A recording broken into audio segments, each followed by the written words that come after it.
నేను మొన్నే press conference పెట్టి తెలుగుదేశం పార్టీ స్టాండ్, ప్రభుత్వం యొక్క స్టాండ్ కూడా, అదేవిధంగా రాష్ట్రానికి జరిగిన అన్యాయం కూడా నేను చాలా స్పష్టంగా చెప్పడం జరిగింది. ఏవైతే జాతీయ పార్టీలుగా ఉండే కాంగ్రెస్ పార్టీ, అదేవిధంగా ఈరోజు అధికారంలో ఉండే బీజేపీ రెండూ కలిసి రాష్ట్రానికి న్యాయం చేయాల్సిన అవసరం ఉంది. ఆ రోజు ఒక హేతుబద్ధత లేనటువంటి విభజన చేయడం, ఆ రోజు ప్రజలంతా కూడా పెద్ద ఎత్తున నిరసనలు తెలియజేయడమే కాకుండా ఎక్కడికక్కడ ఆ రోజు ఒక నిరాశ నిస్పృహలకి గురయ్యే పరిస్థితికి వచ్చారు. అలాంటి సందర్భంలో ఒక బాధ్యత కలిగినటువంటి బీజేపీ ఆ రోజు కూడా ప్రధానమంత్రి గారు ముందుకు రావడం, ఇవన్నీ కరెక్ట్ చేస్తామని అనేక ఎన్నికల మీటింగుల్లో ఒక హామీనిచ్చారు, నిర్దిష్టమైన హామీనిచ్చారు. 2 సంవత్సరాలు తెలుగుదేశం పార్టీ గాని, పార్లమెంట్లో ఉండే పార్లమెంటరీ పార్టీ లీడర్స్ గాని, మినిస్టర్స్ గాని, నేను గాని అన్ని విధాల ప్రయత్నం చేశాం. ఇన్ని జరిగిన తర్వాత రాజ్యసభలో జరిగిన చర్చల తర్వాత ఒక అనుమానం కూడా వస్తా ఉంది. ఏదైతే ప్రధానంగా రేజ్ చేసినటువంటి కాంగ్రెస్ పార్టీ అర్థవంతంగా వదిలిపెట్టడం, ముందు నాన్ అఫీషియల్ రెజల్యూషన్ పెట్టిన తర్వాత దీన్ని షార్ట్ డిస్కషన్ తీసుకోవడం, షార్ట్ డిస్కషన్ చేసిన తర్వాత రిప్లై ఇచ్చిన తర్వాత ఒక ప్రత్యేక హోదానే కాకుండా మిగిలిన అన్ని విషయాల్లో పట్టుబట్టకుండా వదిలిపెట్టడం. విభజన జరిగిన తర్వాత అన్యాయం జరిగింది. మేము ఈరోజు పార్లమెంటరీ సమావేశంలో చాలా విషయాలన్నీ కూడా క్షుణ్ణంగా మేము డిస్కస్ చేశాం. జరిగిన విధానం మళ్ళా ఒకసారి కూడా సమీక్ష చేసుకున్నాం. అన్యాయమే కాకుండా అవమానం కూడా జరిగింది. కానీ బిల్లులో కొన్ని ప్రొవిజన్స్ అన్ని పొందుపరిచారు.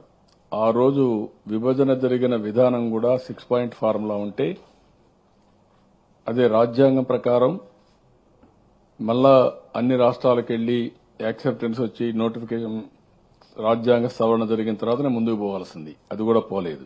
నిన్న వచ్చినప్పుడు అరుణ్ జైట్లీ గారు మాట్లాడిన విధానం చూస్తే 2 సంవత్సరాలు కూడా అది కొద్దిగా అది చేశాం, ఇది చేశాం, ఇంకా చేయబోతున్నాం, కాబట్టి మాకు కూడా ఫైనాన్షియల్గా ఇబ్బందులు ఉన్నాయి, ఇంకొక పక్కన ఇది ఒక ఫ్రెండ్లీ స్టేట్ కాబట్టి మేము ఎక్కువ చేయలేము, నేనేదో అలయన్స్ లో ఉన్నాం కాబట్టి చేయమని నేను కోరలేదు. నేను కోరింది బైఫర్కేషన్ యాక్ట్ లో పెట్టినటువంటి ప్రొవిజన్స్ అన్ని లెటర్ అండ్ స్పిరిట్ అమలు చేస్తామని మీరు హామీలు ఇచ్చారు. ప్రత్యేక హోదా ఆ రోజు మీరు పట్టుబట్టి ప్రత్యేక హోదా ప్రవేశపెట్టారు. ఇంకా మా దగ్గర ఫైనాన్సెస్ లేవు, మిత్రపక్షం కాబట్టి ఎక్కువగా చేయలేము అనే విధానంగా మాట్లాడడం కరెక్ట్ కాదు. ఆ రోజు ఫైనాన్స్ కమిషన్ ఉందని మీకు తెలుసు, కాంగ్రెస్ పార్టీకి తెలుసు. అప్పటికే ఫైనాన్స్ కమిషన్ కాన్స్టిట్యూట్ చేశారు. హియరింగ్స్ కూడా అవుతున్నాయి. ఆ రోజు కాంగ్రెస్ పార్టీని గట్టిగా అడిగారు. అదే మాదిరిగా బీజేపీ కూడా 5 కాదు 10 సంవత్సరాలు కావాలని చెప్పారు. చెప్పిన తర్వాత 5 ఏళ్లు ఇస్తామని ఆనాటి ప్రధానమంత్రి చెప్పారు. దానిపైన ఒక కేబినెట్ లో తీర్మానం కూడా చేసి పంపించారు. నేషనల్ డెవలప్మెంట్ ఏదైతే ఉందో ఆ రోజు ప్లానింగ్ కమిషన్ తిరిగి దాన్ని ఇచ్చేశారు. ఎక్కడ కూడా 14th ఫైనాన్స్ కమిషన్ కి స్పెషల్ స్టేటస్ సంబంధం లేదు. నేను అడుగుతున్నా, 14th ఫైనాన్స్ కమిషన్ ఎందుకు? ఎవ్రీ 5 years ఒకసారి 14th ఫైనాన్స్ కమిషన్ ఒక అవార్డు ఇస్తారు. దేశంలో వచ్చే ఆదాయ వనరులు చూసుకుని రాష్ట్రాల మధ్య, కేంద్రం మధ్య ఏ విధంగా పంపకాలు జరగాలి, అవసరాలను బట్టి, డిమాండ్స్ను బట్టి ఇవన్నీ పంపకాలు చేస్తారు తప్ప special status no way concern to the planning finance commission. మేము ఫైనాన్స్ కమిషన్ విమర్శించాం. మేము బైఫర్కేషన్ రాష్ట్రం మాకు అన్యాయం జరిగిందని. అప్పుడు ఫైనాన్స్ కమిషన్ చాలా స్పష్టంగా చెప్పారు, మాకు ఇచ్చినటువంటి గైడ్ లైన్స్ రాష్ట్రాల మధ్య వనరుల్ని ఏ విధంగా రాష్ట్రానికి కేంద్రానికి ఇవ్వాలనో అంతవరకే గాని మేమేదో రాష్ట్రం విభజన చేశారు కాబట్టి వాళ్ళకి నష్టం జరిగింది కాబట్టి ఇవ్వాలని కూడా లేదని చెప్పి ఆ రోజు చాలా స్పష్టంగా చెప్పే పరిస్థితి వచ్చింది. ఇది నో వే కన్సర్న్. అలాంటిది తీసుకొచ్చి ఇది పెట్టడం. రెండోది, వారు చెప్పిన అన్ని విషయాలు కూడా చాలా బాధ, ఆవేదన మొన్నే నేను చెప్పాను. ఇవన్నీ చూసిన తర్వాత దీన్ని సీరియస్ గా టేకప్ చేయాల్సిన అవసరం ఉంది, బాధ్యత ఉంది. ఇది మనకు జీవన్మరణ సమస్య, రాష్ట్ర భవిష్యత్తుకు సంబంధించిన సమస్యలు ఇవన్నీ.